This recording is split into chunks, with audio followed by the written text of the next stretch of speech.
also within the homicide department. This is Christopher Anderson, CHRISTOPHER, last name Anderson, ANDERSON. And on the furthest over here, this is the sergeant of the homicide department. This is Nathan Sexton, NATHAN, last name Sexton, SEXTON. And we do have a press release with all this information also that should be coming your way as well to all your inboxes. But I think we should be good to get things going. All right, thank you guys for coming out this afternoon. I'm going to speak on my case first. On June 22nd, 2024, at approximately 4:06 p.m., Austin Police Department officers responded to the call of a deceased person at 2606 Metcalf Road. The caller had stated they seen what appeared to be a deceased person at this location. Officers arrived and located an obviously deceased female in an abandoned house. This female was later identified as Alyssa Rivera. She was pronounced deceased at 4:34 p.m. by Dr. Escott. Homicide detectives and crime scene specialists responded to process and interview witnesses. The investigation is still ongoing, but Rivera was murdered at this location by an unknown suspect, and her body was left at this residence.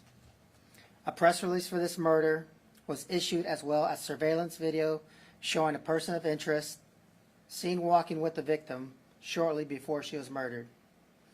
This was initially believed to be an isolated incident.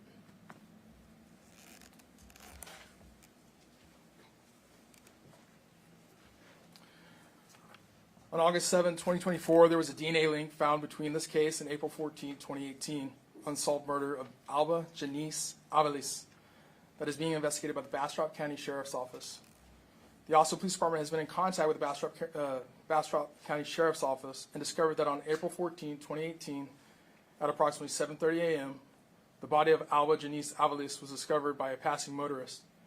Alba was found in her silver sedan parked in the 300 block of Old San Antonio Road, Bastrop County, Texas. Avalis had been strangled, and it was ruled to be a homicide. Avalis was 28 years old. It was found that Avalis had been at Club Caribe on Felter Lane in Austin, Texas, the night she was murdered. This was just over 3 miles away from this 2024 murder.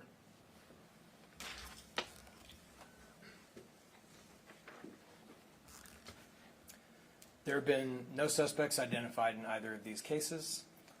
Both murders appear to be sexual in nature. There is no known link between either victim. Both scenes have a similar MO. Currently, the Bastrop County Sheriff's Office has been working with the Texas Rangers to explore genealogy. And over here, you'll see some of the surveillance video that was prior put out with the initial press release. So the videos and pictures will be sent to us, correct? That's correct. Okay. The videos already have been sent to you, but we are sending out the picture of the 2018 in the new press release.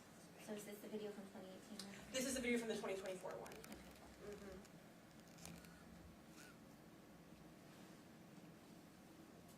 So this subject was seen walking with our victim within 24 hours of her death. And we're currently calling him a person of interest.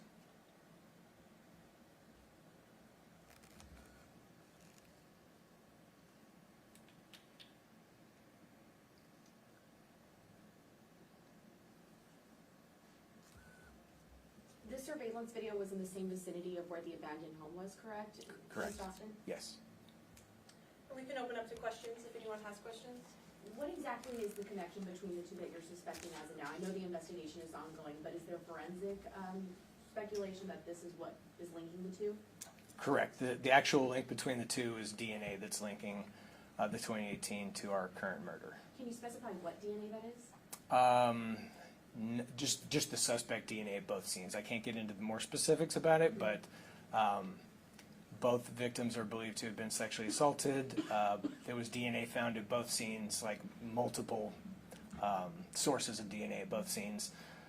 But the same suspect links back in both cases. Unfortunately, that suspect does not come back to what we call CODIS, the national database, so they're not in that system. Yes. For the most recent suspect, Alyssa, she was found in a home dead. Do you know how she was killed?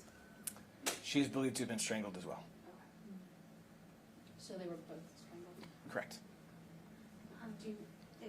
When you looked at both scenes, were there, you said both were strangled, were both similar lacerations or similar injuries or similar kind of ways in which it happened? Correct, yes. There was trauma to the body on both as well. Do you guys believe that it's just these two women at this point, or that there could potentially be more? There could be more. These are the only two that we've actually linked through DNA. If there were other scenes or other crimes that the subject has perpetrated, it has not been linked back to this. Now, not to my knowledge, we don't have any outstanding murders matching anything even close to this MO, but these are the only two that are actually linked through DNA.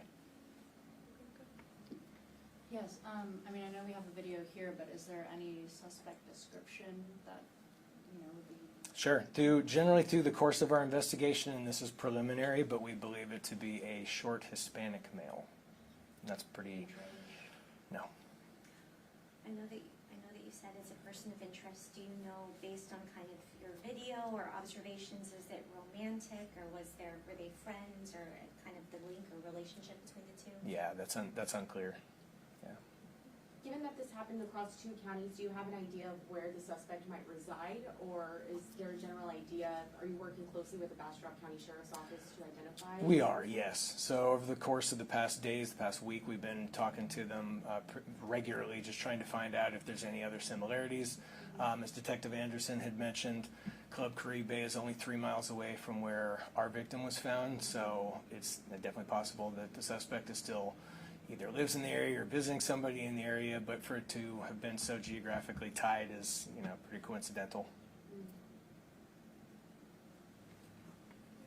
Did the women appear to be, either victim appear to be, compromised through, whether it was a date, rape, drug, or anything like that? I don't believe.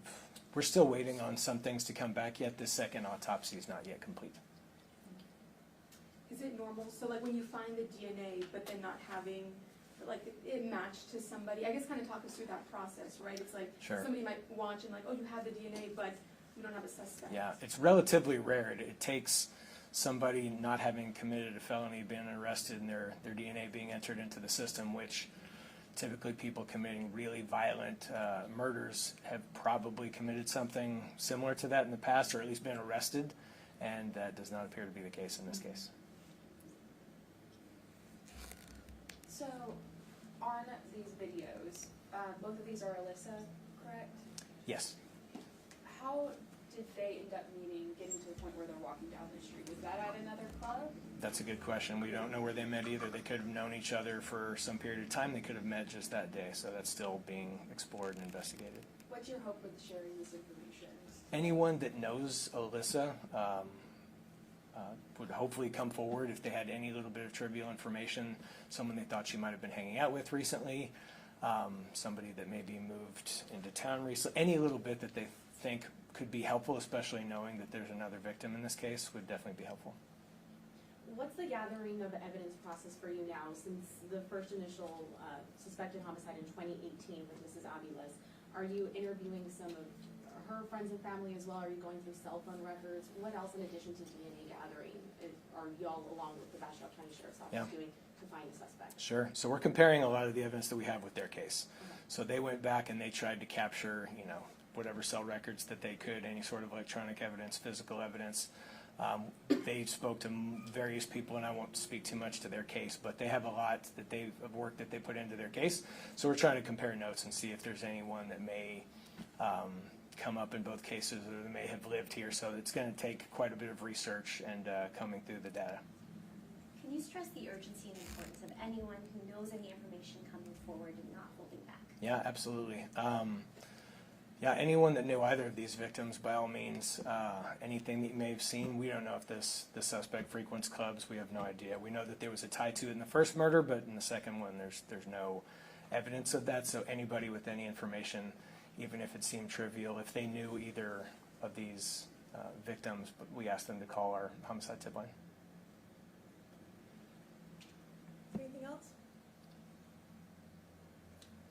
Thank you so much, y'all. We appreciate it.